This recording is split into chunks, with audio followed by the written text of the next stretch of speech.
31వ అధ్యాయం. ఇర్మియా గ్రంథం 31వ అధ్యాయము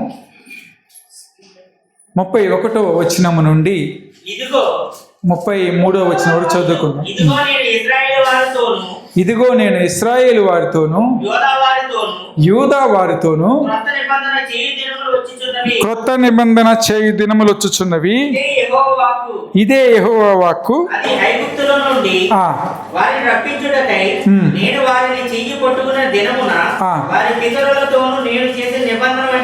కాదు,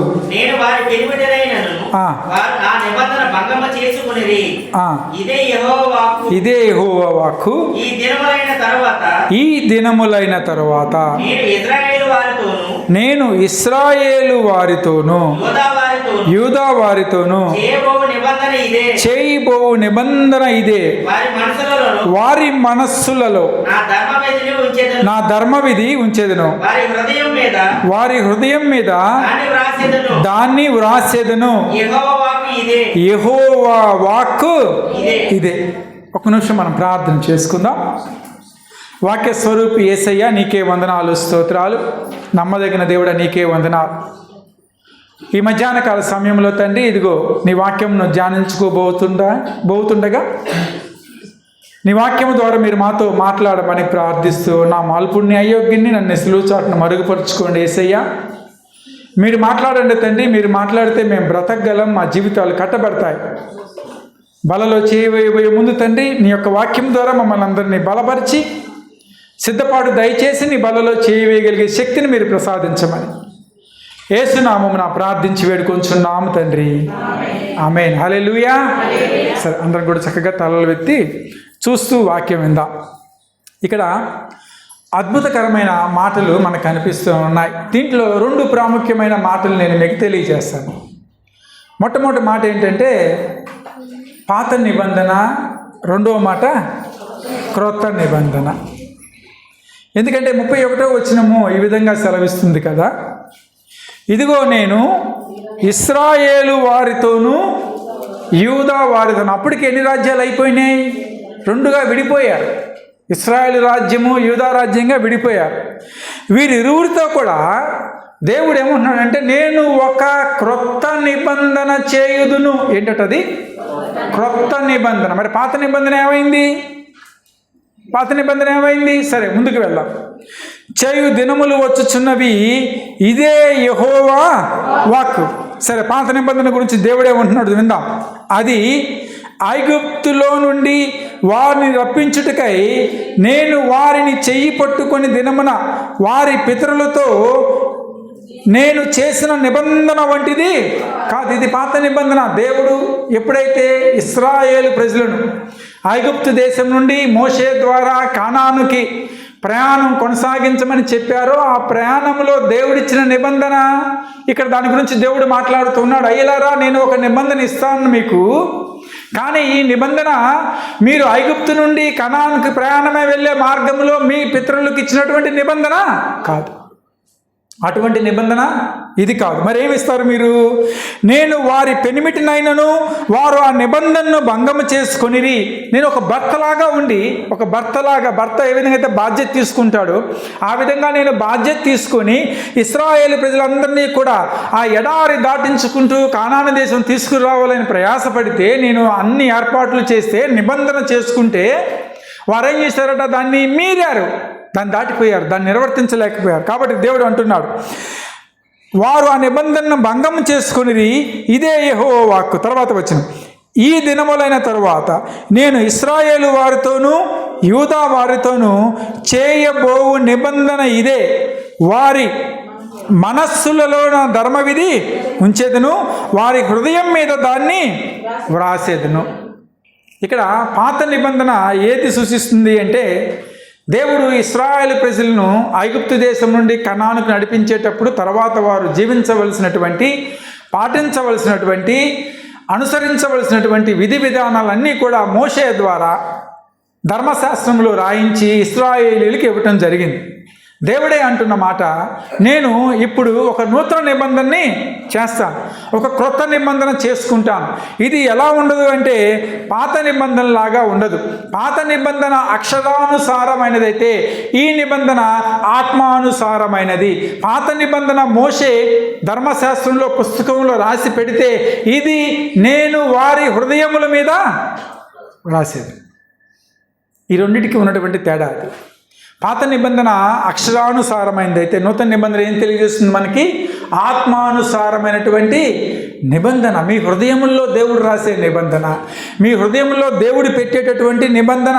ఆ నిబంధన గురించి దేవుడు ప్రవక్త అయిన ఇర్మియా ద్వారా మాట్లాడుతూ ఉన్నాడు. హల్లెలూయా. ఒకసారి మనం హెబ్రీ పత్రికలోకి వెళ్దాం. హెబ్రీ పత్రిక 8వ అధ్యాయం 7వ వచనం. ఆ మొదటి నిబంధన లోపము లేనిదైతే రెండవ దానికి అవకాశము ఉండనేరదు. కాబట్టి ఈ పాత నిబంధనలో ఏదో లోపం ఉంది కాబట్టి ఏ నిబంధన వచ్చింది? క్రొత్త నిబంధన వచ్చింది. పౌలు కూడా చాలా సందర్భాల్లో అన్నటువంటి మాట. ఎందుకంటే మనము పాత నిబంధనలో ఉన్నటువంటి ధర్మశాస్త్రంలో ఉన్నటువంటి విధి విధానాలు అనుసరించడం కష్టము కాబట్టి దేవుడు ఒక నూతన నిబంధనని మనకైనా చేస్తూ ఉన్నారు. నూతన నిబంధన ఆయన మనకి దయచేస్తూ ఉన్నారు. ఆ నూతన నిబంధన అక్షరానుసారమైంది కాదు, కానీ అది ఆత్మానుసారమైనటువంటిది. దాన్ని ఎక్కడ రాస్తామంటున్నారు? వారి హృదయముల మీద నేను రాస్తాను. ఇర్మియా గ్రంథంలోనే 31వ అధ్యాయము. ఇంకా కొద్దిగా మనం ముందుకు వెళ్తే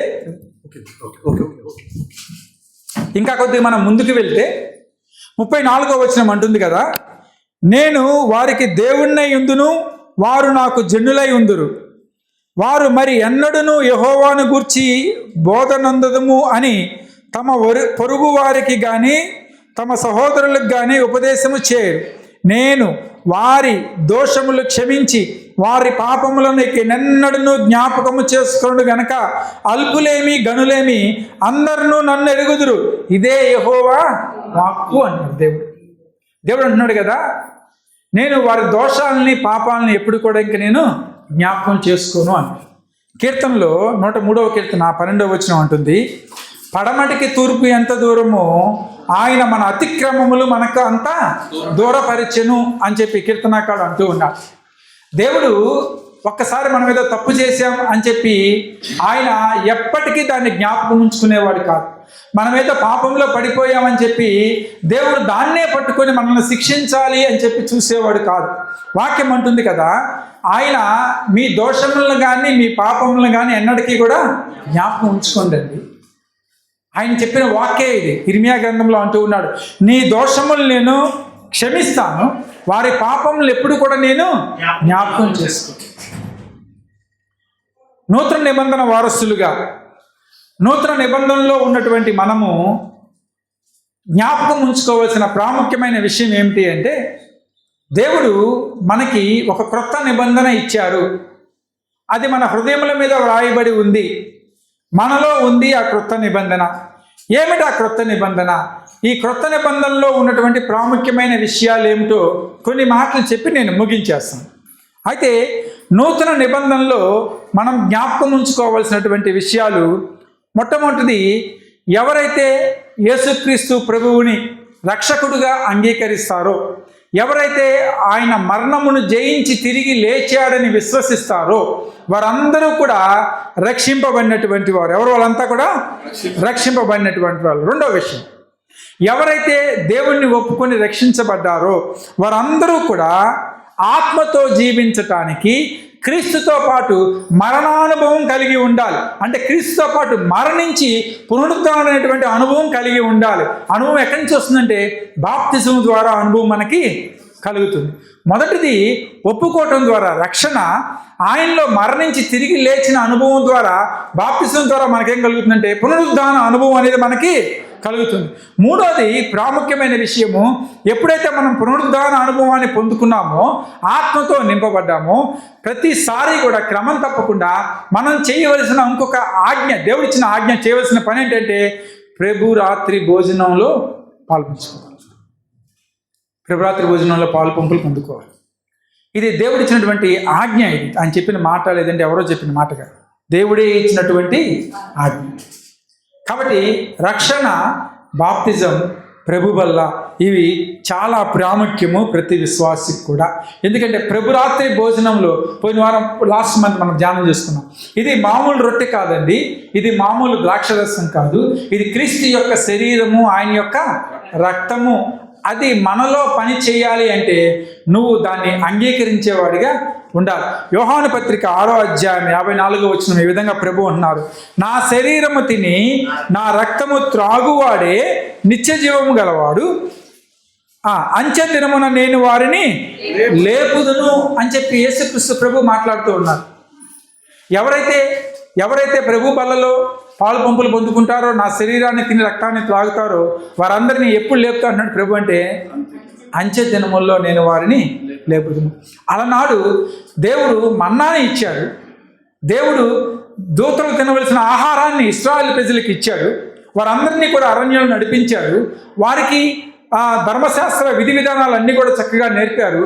మన్నా తిన్నారు, దేవుణ్ణి అనుసరించారు, కానీ వారు మరణించారు.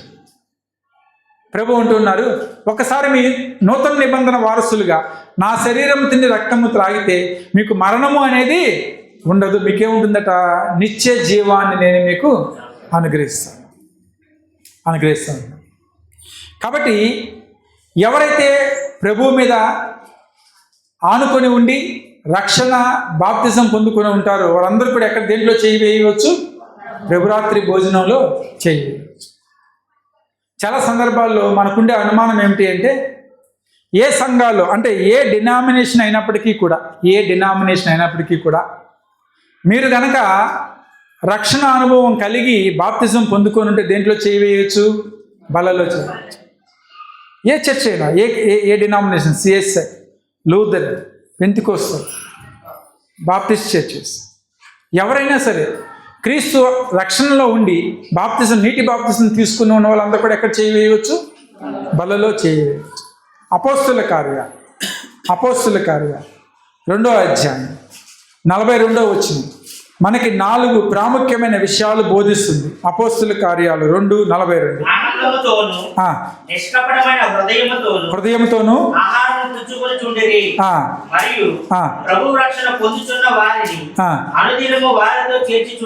రెండు 46 చూడండమ్మా.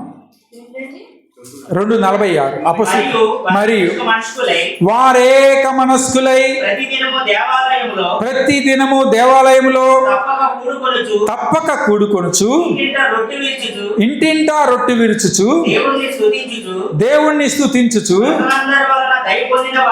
ప్రజలందరి ఎడల దయ పొందిన వారు. ఇక్కడ పేతురు ప్రసంగం చేసినప్పుడు 3,000 మంది రక్షించబడ్డారు అని అధ్యాయంలో 5 వచనాల్లో తెలియజేయబడింది. ఈ రక్షించబడినటువంటి 3,000 మంది ఏం చేశారట? 42వ వచనం 2:42 వీరు అపోస్తుల బోధ యందును సహవాసమందును రొట్టె విరుచుట యందును ప్రార్థన చేయుట యందును ఎడతెగక ఉండి. జాగ్రత్తగా ఉండండి. రక్షణ పొందుకున్నటువంటి వారు, బాప్తిజం తీసుకున్నటువంటి వారు 4 ప్రాముఖ్యమైన విషయాలు వాళ్ళలో ఉండాలి. మీరు ఏ డినామినేషన్ అయినా, మీరు ఎక్కడికి వెళ్ళినా, ప్రపంచంలో మీరు ఏ దేశంలో ఉన్నా, సంఘానికి వెళ్ళినప్పుడు ఈ 4 విషయాలు మనం జ్ఞాపకం పెట్టుకోవాలి. మొట్టమొదటిది, ఆ సంఘములో అపోస్తుల బోధ ఉండాలి, క్రీస్తు కేంద్రముగా ఉన్నటువంటి బోధ ఉండాలి. ఎక్కడైతే ప్రభువుని మధ్యలో పెట్టి బోధిస్తారో అది అపోస్తుల బోధ. ప్రభువు లేకుండా బోధించినట్లయితే ఆ బోధ ఎంత చక్కగా ఉన్నా సరే, దాంట్లో ఎన్ని కథలు ఉన్నా సరే, దాంట్లో ఎంత నవ్వు వచ్చినా సరే, దాంట్లో ఎన్ని రకాలైన విశేషాలు జ్ఞానము ఉన్నా సరే, అది అపోస్తుల బోధ కాదు. ఎక్కడైతే క్రీస్తు కేంద్రముగా ఉంటాడో అదేంటి? అపోస్తుల బోధ. యేసుక్రీస్తు కేంద్రంగా ఉండాలి, అది అపోస్తుల బోధ. రెండోది, సహవాసము, సంఘములో నలుగురిలో కలవటం, నలుగురితో మనం కలిసి జీవించటం, నలుగురితో కలిసి మనం ఆరాధన చేయటం, నలుగురితో కలిసి దేవుణ్ణి ప్రార్థన చేయటం, నలుగురితో కలిసి దేవుని యొక్క వాక్యం వినటం. మీరు ఎక్కడున్నా సరే తప్పనిసరిగా చేయాలి. చాలామంది అడిగే ప్రశ్న ఏంటి, ఏమండి ఇంట్లో ఉండి ప్రార్థన చేసుకుంటే దేవుడు విండా? ఇంట్లో ఉండి ప్రార్థన చేసుకుంటే దేవుడు విండా అంటారు. కానీ దేవుని యొక్క వాక్యం అర్థంగా చెప్పట్లా. నీకేం కావాలి? సహవాసం చాలా ప్రాముఖ్యం. సహవాసం ఏం చేస్తుంది? ఒకవేళ నువ్వు అటు ఇటు తొలగితే అది సరిచేస్తుంది. మొదటిది అపోస్తుల బోధ యందు ఉండాలి. రెండోది ఎక్కడ ఉండమని చెబుతుంది? సహవాసం అందు. మూడోది ప్రాముఖ్యమైనది ఏంటి? రొట్టె విరుచుట. రొట్టె విరవటం అంటే అర్థం ఏంటి? ఆ రోజుల్లో జ్ఞాపకం ఉంది ఎవరికైనా? రొట్టె విరవటం అంటే అర్థం ఏంటి ఆ రోజుల్లో? దేవుని నడిపించున్నాం. ఇంకా పస్కా. ఇంకా రొట్టె విరవటం అంటే మొదటి శతాబ్దంలో అర్థం ఏంటి? అపోస్తుల కాలంలో రొట్టె విరవటం అంటే అర్థం ఏంటి? మొదటి కొరింథీ పత్రికలో పౌలు కొరింథీయులతో అంటాడు కదా, 11వ అధ్యాయం చదవద్దులే, రెఫరెన్స్ ఏం వద్దు. మొదటి కొరింథీ పత్రిక 10వ అధ్యాయం 11వ అధ్యాయం మీరు చదువుకుంటే ఇంటికి వెళ్ళి చూడండి ఒకసారి. ఆ రోజుల్లో ఏముండేదట అక్కడ బల్ల దగ్గరికి వచ్చినప్పుడు ప్రేమ విందు ఉండేది. ఏముండేది అక్కడ? ప్రేమ విందు ఉండేది. అంటే రొట్టె బల్ల విరవటం అంటే ఈ విందులో ఒక భాగమే. అందరూ కలిసి భోజనానికి కూర్చుంటారు. భోజనానికి కూర్చున్నప్పుడు ప్రభు యొక్క శరీరాన్ని తినే రక్తాన్ని కూడా త్రాగుతారు. రొట్టె విరవటం అంటే అర్థం ఏంటంటే వాళ్ళు ఎడతెగక కూడుకొని ఈ ప్రేమ విందులో ముందుకు వెళ్ళేవారట. దేంట్లో ముందుకు వెళ్ళేవాళ్ళు? ప్రేమ విందులో ముందుకు వెళ్ళేవాళ్ళు. కాబట్టి రొట్టె విరుచుట ఎందును అంటే ఆ ప్రేమ విందులో వాళ్ళు ఉండేవాళ్ళు. ఈ ప్రేమ విందులో ఉన్నప్పుడు వాళ్ళు ఏం చేసేవాళ్ళంటే ప్రభు యొక్క శరీరాన్ని తిని ఆయన యొక్క రక్తాన్ని కూడా త్రాగేవాళ్ళు. ఇదే కొరింథీ పత్రికలో కూడా మనకు కనపడేది. ఆ సందర్భాన్ని పురస్కరించుకునే కొరింథీ పత్రిక 1వ అధ్యాయం 11వ వచనంలో పౌలు చెప్పినటువంటి మాట, అయ్యలారా మీరు ఆహారం కోసం ఎంపర్లాడుతున్నారు కానీ మీ వెనక ఉన్న వాళ్ళ గురించి మీరు పట్టించుకోండి. వెనకాల చాలామంది ఉన్నారండి, వాళ్ళకి ఆహారంలోకి చచ్చిపోతున్నారు, వాళ్ళ గురించి మీరు పట్టించుకోండి అన్నారు. సరే, మూడో విషయం ఏం చేయాలట? రొట్టె విరుచుట యందును ప్రభురాత్రి భోజనంలో పాల్గొనాలి. మీ దగ్గరలో అపోస్తుల బోధ ఉన్న ఏ సంఘానికైనా మీరు వెళ్ళొచ్చు. ప్రపంచంలో ఎక్కడున్నా మీరు దేంట్లో పాల్గొనాలి? రొట్టె విరుచుట యందు మీరు పాల్గొనాలి. వారం వారం ఉండాలా అయ్యగారు? నెలకోసారే ఉండాలా? సంవత్సరానికి ఒకసారి ఉండాలంటే ఒక్కొక్క సంఘానికి ఒక్కొక్క క్రమం ఉంది. మీరు ఏ సంఘానికైతే వెళ్తున్నారో ఆ సంఘ క్రమాన్ని ఎటువంటి అభ్యంతరం లేకుండా మీరు అనుసరించవచ్చు. సంఘంలో వారం వారం ఇస్తున్నారో మా సంఘంలో నెలకోసారి ఇస్తారు, లేదంటే వేరే సంఘంలో సంవత్సరానికి ఒకసారి, ఇట్లాంటి పద్ధతులు ఏమీ లేవు. కానీ మీకు అవకాశం దొరికినప్పుడల్లా దేంట్లో పాల్గొనాలి? రొట్టె విరుచుటలో మీరు ఉండాలి. ప్రభురాత్రి భోజనంలో మీరు పాల్గొనాలి. ప్రభురాత్రి భోజనంలో పాల్గొనాలి. సరే, ఎన్ని విషయాలని? మొదటిది అపోస్తుల బోధ, రెండోది సహవాసం ఉండాలి, మూడోది రొట్టె విరుచుట, నాలుగోది ప్రార్థన చేయుట యందు ఎడతెగక ఉండే.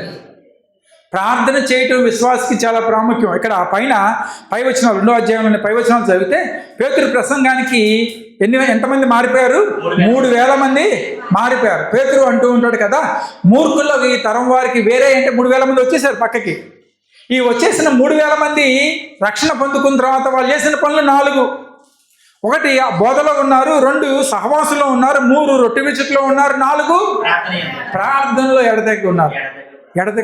అందుకని మేము అందరినీ బతిలాడుతున్నాం, ప్రార్థన చేయండి అమ్మా, ప్రార్థన చేయండి అమ్మా, ప్రార్థన చేయండి అమ్మా. ప్రార్థన చేయటానికి ఎవరు కూడా మొహమాట పడకూడదు. ప్రార్థన చేయటానికి భయపడకూడదు. ప్రార్థన మనందరం చేయాలి. ఎందుకంటే దేవునితో మనకున్న కమ్యూనికేషన్ అది ఒక్కటే. ఏంటది? ప్రార్థన. నేను ప్రార్థన చేయనండి అంటే నువ్వు దేవునితో మాట్లాడటానికి ఇష్టపడట్లా. కొంతమంది ఇంకొంత గట్టిగా అడుగుతారు, ఏంటండి ఏమండి నేను ప్రార్థన చేస్తాను దేవుని తెలుస్తుందా లేదంటే తెలియదా? తెలుసు, కానీ నీ దగ్గర నుంచి దేవుడు వినాలి అని చెప్పి ఆశపడు. లేఖనం అంటుంది మన హృదయంలో ఉన్న మూలుగు అంటే ఏదైతే మనం బాధపడుతూ ఉంటామో అది కూడా ఎట్లా చేరుతున్నాడో దేవుని దగ్గరికి ప్రార్థనగా చేరుతుంది. అయినా కానీ మనం ప్రార్థించే వారిగా ఉండాలి. కాబట్టి ఈ 4 చాలా ప్రాముఖ్యమైన విషయాలు. కాబట్టి సంఘము, స్థలము ప్రాధాన్యం కాదు, కానీ రక్షణ పొందుకున్న వాళ్ళు నూతన నిబంధన వారసులుగా ఎవరైతే క్రీస్తును అంగీకరించారు. ఇక్కడ చూడండి, వారు మూర్ఖులకు ఈ తరం వారికి వేరే అనగానే పక్కకు వచ్చేసారు. క్రీస్తును అంగీకరించారు, బాప్తిజం పొందుకున్నారు, ప్రభు బలలో వాళ్ళు ఉన్నారు. కాబట్టి ఈ మధ్యాహ్న కాల సమయంలో దేవుడు మనకిచ్చినటువంటి క్రొత్త నిబంధన, పాత నిబంధన అక్షరానుసారం దాన్ని పాటించలేము. కాబట్టి నూతన నిబంధనలో మనకు పెట్టినటువంటి క్రమం ఏంటి అంటే అందరం కూడా దేంట్లో పాల్గొనాలి? ప్రభు బలలో పాల్గొనాలి. దాన్ని బట్టి 2వ అధ్యాయం అపొస్తలుల కార్యాల్లో 46వ వచనం ఏమంటుంది?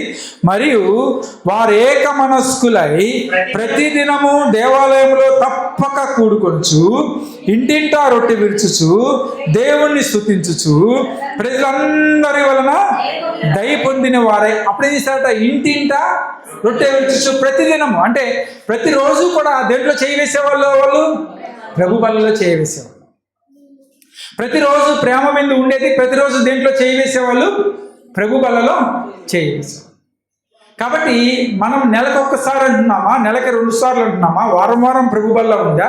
ఇది ప్రాధాన్యత కాదు. కానీ ప్రతి రక్షింపబడినటువంటి బిడ్డ ప్రథమ కర్తవ్యం, చేయవలసిన పని, ప్రభు ఇచ్చిన ఆజ్ఞ, ప్రభు బల్లలో మనం తప్పనిసరిగా పాల్గొనాల్సిందే.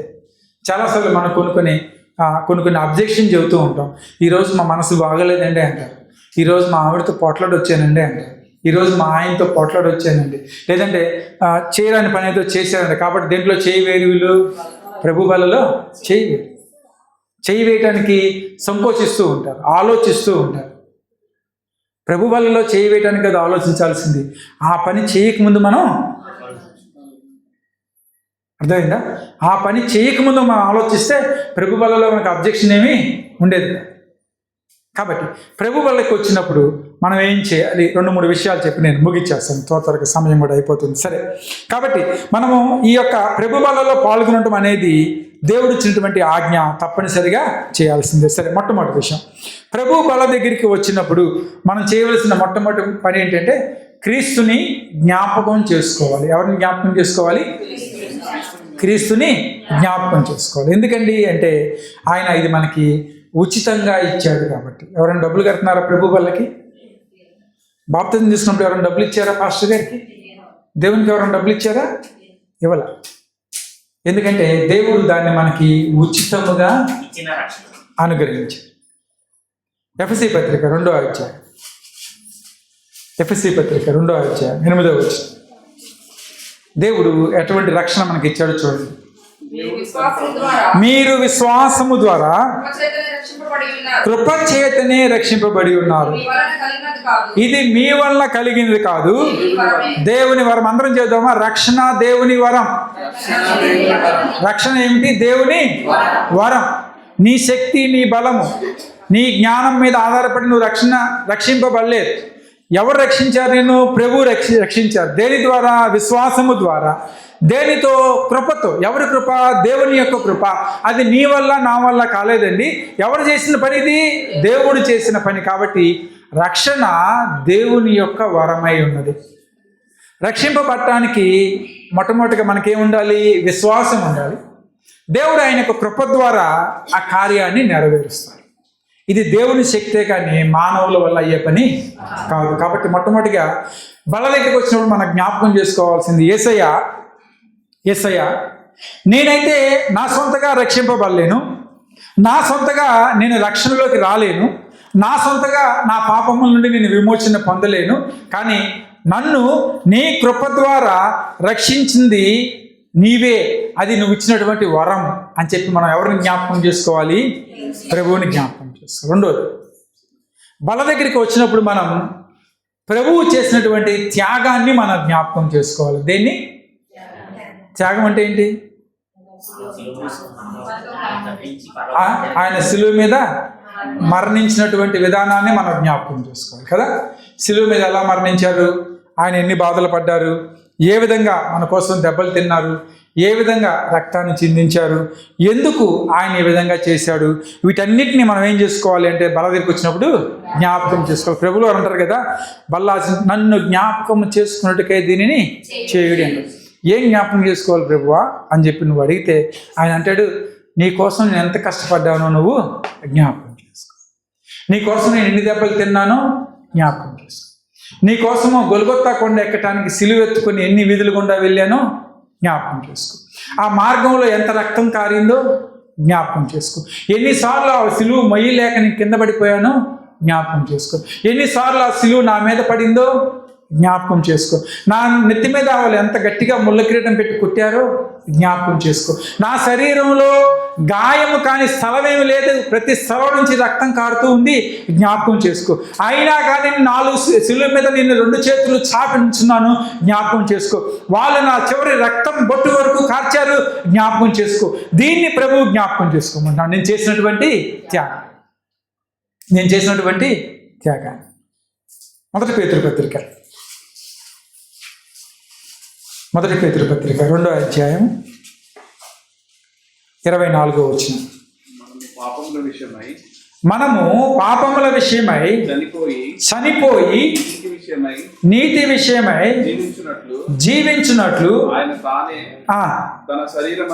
తన శరీరమందు మన పాపములను మ్రాను మీద మోసుకొనెను. ఆయన పొందిన గాయముల చేత మీరు స్వస్థత. జాగ్రత్తగా వినాలి. మ్రాను మీద వేలాడబడినటువంటి వాడు శాపగ్రస్తుడు అని చెప్పి ధర్మశాస్త్రం చెప్తుంది. మ్రాను మీద వేలాడబడినవాడు ఎవరట? శాపగ్రస్తుడు. అంటే ఉరేసుకునే వాళ్ళందరూ కూడా శాపగ్రస్తులే. మ్రాను అంటే అర్థం ఏంటంటే చెట్టు మీద వేలాడిన వాళ్ళందరూ కూడా శాపం పొందుకున్న వాళ్ళే. ఇస్కరియోతు యూదా ఏం చేశాడు? ఇప్పుడు ఇస్కరియోతు యూదాకి ఏముంది? శాపగ్రస్తుడు. మరి యేసుక్రీస్తు ప్రభు దగ్గరికి వచ్చేసరికి ఈ మాట ఎందుకు మాట్లాడుతున్నారండి మీరంటే, ఈయన కూడా దేని మీద వేలాడాడు? మ్రాను మీదే. కానీ ఆ మ్రాను ఎండిపోయింది, సిలువలాగా చేయబడింది. రోమా గవర్నమెంట్లో, రోమా ప్రభుత్వంలో వేసేటటువంటి అతి భయంకరమైన శిక్ష, టాప్ ఫస్ట్లో ఉన్నటువంటి శిక్ష ఏంటంటే సిలువ శిక్ష. అదే ఇంకా టాప్. ఎందుకంటే దాని మీద ఎప్పుడైనా మనిషి శిక్ష వేసినప్పుడు వాడు 1 రోజులో చనిపోడు. 1 రోజు అవ్వచ్చు, 2 రోజులు అవ్వచ్చు, 3 రోజులు అవ్వచ్చు, 4 రోజులు అవ్వచ్చు. ఆ గొల్గొతా కొండ మీద ఆ విధంగా శిక్ష విధించినప్పుడు ఆ 4 రోజులు వాడికి ఆహారం ఉండదు, తాగడానికి నీళ్లు ఉండదు, నుంచోడానికి కాళ్ళల్లో బలం లేదు, చేతుల మీద నిలబడదామంటే చేతుల్లో శక్తి లేదు, పైనుంచి కాకులు గెద్దలు పక్షులు పొడుచుకొని తింటూ ఉంటాయి, శరీరం అంతా రక్తంతో కారిపోతూ ఉంటుంది. వాడు ప్రాణం ఒక్కసారి పోకుండా కొద్ది కొద్దిగా కొన్ని రోజులకి అటువంటి భయంకరమైన శిక్ష ప్రభువుకు విధించినప్పుడు, ప్రభువుకు వేసినప్పుడు ఆయన మాట్లాడకుండా సిలువ మీద తన యొక్క ప్రాణాన్ని పెట్టి, మ్రాను మీద వేలాడటం, మ్రానును మోసుకొని మ్రాను మీద వేలాడటం శాపగ్రస్తం అయినప్పటికీ కూడా ఆయన తన శరీరమందు మన పాపములన్నీ కూడా మోసుకొని ఎక్కడికి వెళ్ళాడట? మ్రాను మీదకి వెళ్ళాడు. దాన్ని జ్ఞాపకం చేసుకోవాలి. వాళ్ళ దగ్గరికి వచ్చినప్పుడు యేసయ్యని జ్ఞాపకం చేసుకోవాలి అంటే అర్థం ఏంటంటే, యేసుక్రీస్తు ప్రేమమయుడండి, కరుణామయుడండి, కృపామయుడండి, మమ్మల్ని రక్షించాడండి, మా జీవితాల్లో ఎన్నో ఆశ్చర్యకార్యాలు చేశారు. కానీ బల్ల దగ్గర మనం ఏం జ్ఞాపకం చేసుకోవాలంటే, ప్రభువు వారు స్వయంగా అన్నమాట, నేను తిరిగి వచ్చే వరకు నన్ను జ్ఞాపకం చేసుకున్నట్టుగా దీనిని చేయండి. నేను చేసిన త్యాగాన్ని మీరు జ్ఞాపకం చేసుకోవడానికి దీన్ని చేయమని వాక్యం సెలవిస్తుంది. కాబట్టి ఆయన పొందిన గాయముల ద్వారా మనకేం కలిగిందట? స్వస్థత, విడుదల అనేది కలిగింది. కాబట్టి మొదటిగా మనం ఎవరిని జ్ఞాపకం చేసుకోవాలి? యేసు ప్రభుని జ్ఞాపకం చేసుకోవాలి. 1 కొరింథీ పత్రిక 11వ అధ్యాయం 24-25 వచనాలు చూద్దాం. కొరింథీయులకు రాసిన 1 పత్రిక 11వ అధ్యాయం 24-25 అన్న 24-25.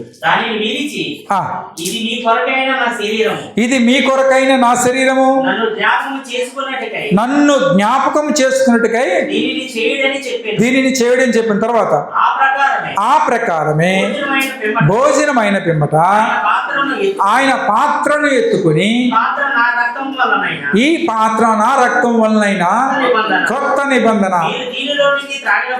మీరు దీనిలోకి త్రాగునప్పుడల్లా నన్ను జ్ఞాపకం చేసుకున్నట్టుకై దీనిని చేయడని ప్రభు ఏమన్నారట? దీన్ని క్రొత్త నిబంధన. ఏంటంటే ఇది క్రొత్త నిబంధన. మన ఇర్మియా ప్రవక్త పలికినటువంటి మాటలు చదువుకున్నాం కదా, నేను ఒక క్రొత్త నిబంధన రాస్తాను మీ హృదయముల మీద. దేవుడు ప్రభువుల వారు అంటున్నారు, ఇది క్రొత్త నిబంధన. ఈ క్రొత్త నిబంధనలో మనం ఆచరించవలసింది, చేయవలసిన క్రమము, పని ఏమిటి అంటే, ప్రభు బల్లలో మనందరం కూడా పాల్గొన్నారు. ఎలా పాల్గొనాలి? ఇది ఆయన శరీరము, ఇది ఆయన రక్తము అని చెప్పి మన జ్ఞాపకం చేసుకుంటూ ప్రభు బలలో చెయ్యాలి. యేసుక్రీస్తు ప్రభు చెబుతున్న మాట అది. నన్ను జ్ఞాపకం చేసుకున్నట్టుకే దీనిని చేయండి. ఈ పాత్ర నా రక్తం వలనైనటువంటి క్రొత్త నిబంధన. కాబట్టి నూతన నిబంధన వారసులుగా ఎవరైతే రక్షణ బాప్తిజం ప్రభు బలలో ఉంటారో, ప్రభు బల దగ్గరికి వచ్చినప్పుడు మొదటిగా ఎవరిని జ్ఞాపకం చేసుకోవాలంటే ప్రభువుని జ్ఞాపకం చేసుకోవాలి. ఆయన ఇచ్చినటువంటి ఉచితమైన రక్షణని జ్ఞాపకం చేసుకోవాలి. ఆయన చూపినటువంటి త్యాగాన్ని మనం జ్ఞాపకం చేసుకోవాలి. మూడవదిగా ఇది ఆయన ఇచ్చిన ఆజ్ఞ అని చెప్పి మనం జ్ఞాపకం చేసుకోవాలి. హల్లెలూయా. రెండవ విషయం, ఎవరు కూడా అయోగ్యంగా బలలో పాలు పంపులు పొందకూడదు. అయోగ్యంగా పాలు పంపులు పొందకూడదు. ఓకే, మొదటి కొరింథీ పత్రిక 11లోనే 27 వచ్చింది చూడండి ఒకసారి. కాబట్టి ఎవడు అయోగ్యముగా ప్రభు యొక్క రొట్టెను తినును, ఆయన పాత్రలోనిది త్రాగును, వాడు ప్రభు యొక్క శరీరమును గూర్చియు రక్తమును గూర్చియు అపరాధి అగును. అంటే నేరము వాడి మీద మోపబడును. గిల్టీ, నేరం వాడి మీద మోపబడుతుంది. ఎవరికట? ఎవడు అయోగ్యంగా ప్రభు యొక్క రొట్టె తినునో లేదా ఆయన పాత్రలోనిది త్రాగును. ఏమంటే ఏది యోగ్యతని అయోగ్యతని నిర్ణయించేది? ఏమైనా డెఫినేషన్ ఉందా? యోగ్యత అంటే ఏంటి, అయోగ్యత అంటే ఏంటి? వాక్యం బాగుంది. కొరింథీ పత్రికలో పౌలు అంటూ ఉన్నాడు, కాబట్టి ఎవరు అయోగ్యంగా ప్రభు యొక్క రొట్టె తినునో. యోగ్యత ఎక్కడి నుంచి వస్తుంది మనకేంటి?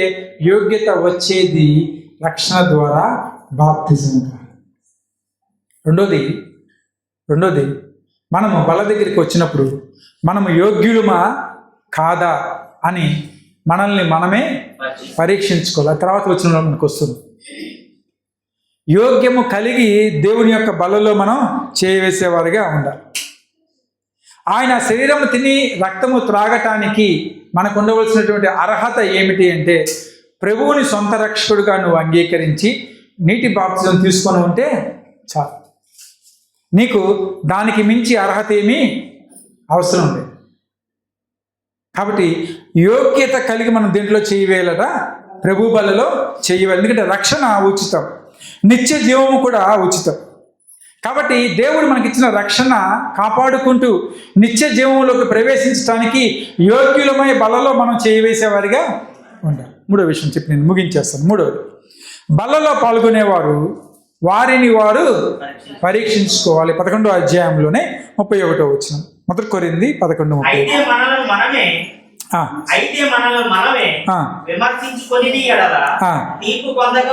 తీర్పు పొందకపోదుము. మూడో విషయం ఏంటట? మనల్ని మనం విమర్శించుకునే ఎలా తీర్పు పొందక. తర్వాత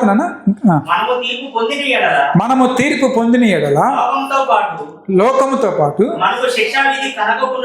శిక్షావిధి కలగకున్నట్లు. మొదటిగా ఈ యొక్క వచనంలో మొదటి భాగం ఏం చేస్తుంది? అయితే మనల్ని మనం పరీక్షించుకుని ఎడల, సెల్ఫ్ ఎగ్జామినేషన్. మనల్ని మనం పరీక్షించుకోవాలట. ఏం పరీక్షించుకోవాలి? మనల్ని మనం సహజంగా బల దగ్గరికి వచ్చినప్పుడు మిమ్మల్ని మీరు పరీక్షించుకోండి అంటే ఏం పరీక్షించుకుంటారు మీరు? దేని గురించి పరీక్ష చెప్పండి, తెలుసా ఎవరికన్నా? ఆత్మానుసారంగా ఉన్నామా లేమా? ఇంకా ప్రేమిస్తున్నామా లేదా? ఇంకా ఓకే, ఇంకా దేవునికి లోబడి ఉండాలి. ఇంకా ఇంకేమైనా ఆన్సర్ ఉన్నాయి సిస్టర్స్? ఎవరు చెప్పట్లేదు. మారు మనసు పొంది ఉండాలి. పక్క చర్చ వాళ్ళ కంటే మనం బెటర్ అనుకోకూడదా? అనుకోకూడదా? పక్క వాళ్ళ కంటే మనం బెటర్ అనుకోకూడదా? అనుకోకూడదు. కాబట్టి పరీక్ష చేసుకునేది మనల్ని మనమే పరీక్ష చేసుకోవాలంటే అర్థం ఏంటంటే, నిన్ను నువ్వు పరీక్ష చేసుకో. సరే, సెల్ఫ్ ఎగ్జామినేషన్ చేసుకోవాలంటే ఉదాహరణకి పరీక్ష పాస్ అవ్వాలంటే ఏముండాలి? చదవాలి. దానికన్నా ముఖ్యం ఏంటి? క్వశ్చన్ పేపర్ ఉండాలి కదా.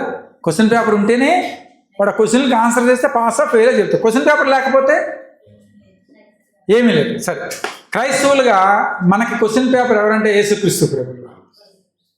హల్లెలూయా. క్వశ్చన్ పేపర్ ఎవరు? యేసుక్రీస్తు ప్రభు. నిన్ను నువ్వు పరీక్షించుకో అన్నప్పుడు నువ్వు ముందు ఏ ప్రశ్నలకు ఆన్సర్ చేయాలి?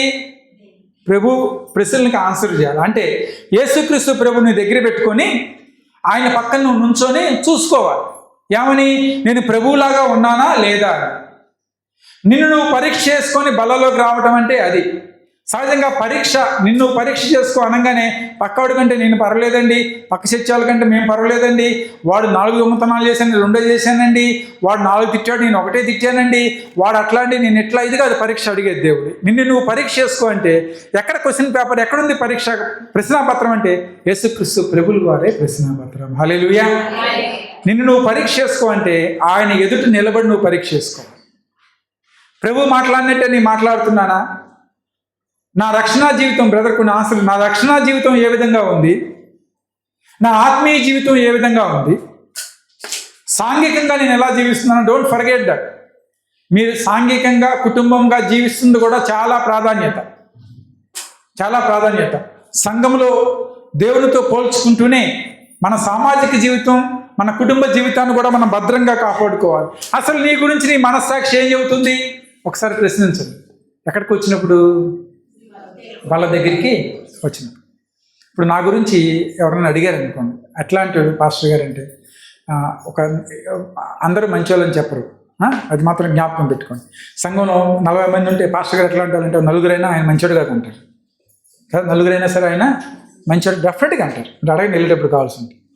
అయితే మనల గురించి ఇతరులను అడగటం కాదు, కానీ నీ హృదయం గురించి నీ మనస్సాక్షి నీకేం చెబుతుంది?